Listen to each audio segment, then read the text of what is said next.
Good morning. So as a pre-service teacher, I tackled about how to identify, handle, and motivate learners with visual and hearing impairment. To start with, identifying learners with visual impairment. Vision is our five senses. Being able to see gives us tremendous access to learning about the world around us. People face and the subtleties of expression, what different things look like and how big they are, and the physical environments where we live and move, including approaching hazards. Most of us are familiar with visual impairments such as nearsightedness and farsightedness. When a child has a visual impairment, it is cause for an immediate attention. That's because so much learning typically occurs visually. How to handle visual impairment in a mainstream class. Children with visual impairments can certainly learn and do well, but they lack the easy access to visual learning that sighted children have. Provide opportunities to practice the movements that accompany the songs that are regularly sung, explaining when necessary when they accompany the words in the song. For instance, when singing I'm a little teapot, one hand is held up like a teapot spout while the other hand is placed at the hip. As it forming a handle, a real teapot should be shown to a child as a model during description and practice. Encourage youngsters with visual impairments to listen for the voice of their teacher or the person who is speaking during activities. Teach them to turn their bodies so that they face the speaker while seated. This will take practice until it becomes natural. Another one is teach children how to raise their hands in response to and when asking questions during circle time instruction. These too will practice. How to motivate learners with visual impairment.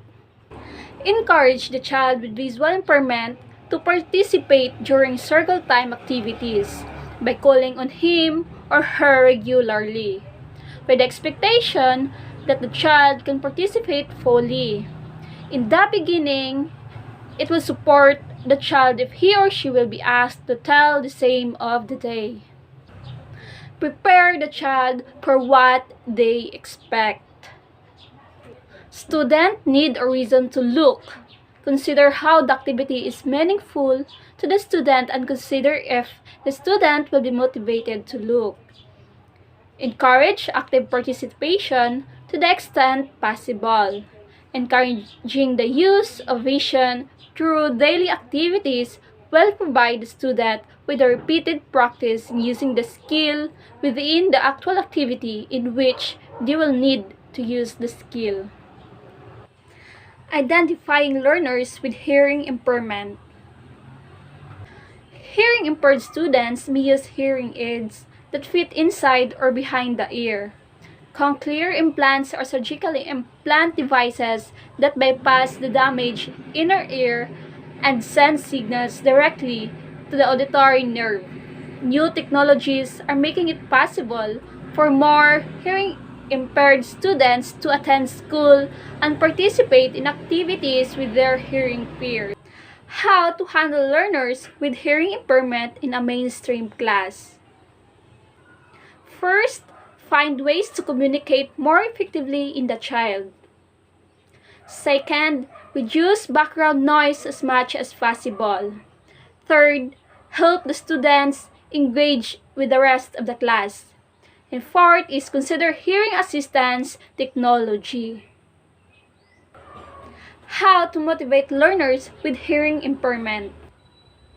A way to motivate a deaf child within the classroom is to set realistic goals.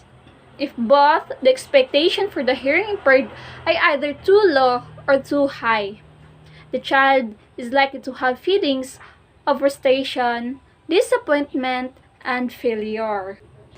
Motivating children in the classroom is a very important key to teaching. There are many ways to provide a comfortable environment for children. It is important to remember that deaf children have been constantly reminded of their handicap throughout their life. First, you need to be aware of your students' history. Next, you need to be constantly improving their self-esteem.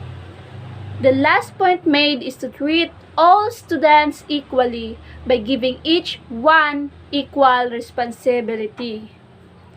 Together, all these things will create a motivated child. That would be all, and thank you.